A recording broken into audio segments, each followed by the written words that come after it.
ایک بزرگ کا واقعہ ہے کہ وہ کاروبار کے لیے، روزگار کے لیے ایک بار کسی جنگل سے گزر رہے تھے اور کام کے لیے گھر سے نکلے تھے. عبادت گزار بھی تھے مگر ظاہر روزی بھی کمانی تھی. مگر اچانک انہوں نے ایک منظر دیکھا کہ ایک لومڑی ہے، بڑی فربا ہے، تر و تازہ ہے، اور اس کے ہاتھ پیر بھی نہیں ہیں اور وہ اندھی بھی ہے.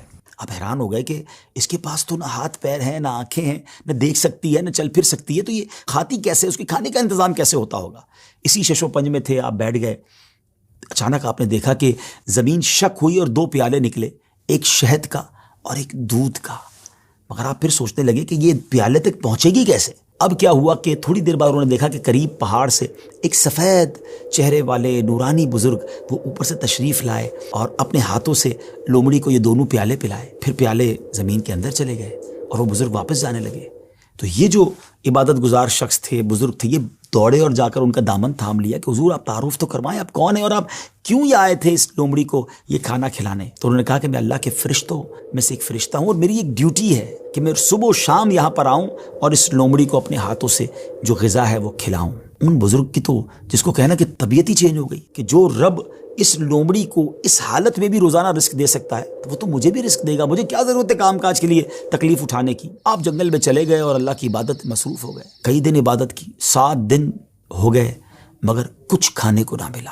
بھوک سے برا حال ہو گیا. اللہ کی بارگاہ میں فریاد کی، میرے مالک مجھے بھی تو کوئی لقمہ غذا عطا فرما. اب بھوک برداشت کرنے کی طاقت نہیں ہے، یا میری روح قبض کر لے. اللہ کی طرف سے یہ ارشاد ہوا، یہ پیغام ملا کہ اے میرے بندے اپنے ہاتھ سے کماؤ، کسب حلال کرنا ہے، کوشش کرنی ہے، خود بھی کماؤ اور محتاجوں کو بھی کھلاؤ. جب اللہ کریم کی طرف سے یہ حکم ملا تو پھر ان بزرگ نے کیا کیا؟ پہاڑ سے اتر گئے اور پھر اب طلب معاش میں اپنے کام میں لگ گئے، کمانے لگے.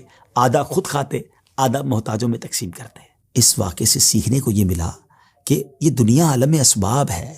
توکل یہ نہیں ہے کہ بندہ گھر میں بیٹھ جائے کہ بس اللہ روزی دے گا. یقیناً رب روزی دینے والا ہے، مگر اسی نے اس دنیا میں اسباب بنائے ہیں اور ہمیں اپنے ہاتھ سے کام کرنے کا بھی حکم دیا گیا ہے. تو کوشش کرنی ہے. ہاں، کوشش کر کے جو اسباب اختیار کیے اسی کو سب کچھ نہ سمجھیں کہ چونکہ میری دکان ہے اس لیے مجھے رزق ملتا ہے. نہیں، رزق جو ہے وہ رب عز و جل ہی عطا فرمانے والا ہے. رازق وہی ہے، بھروسہ اس پر ہو، اسباب پر نہیں. لیکن توکل کو اس طرح نہ سمجھے کوئی کہ جناب اب کچھ کرنے کی ضرورت نہیں ہے. ایک بار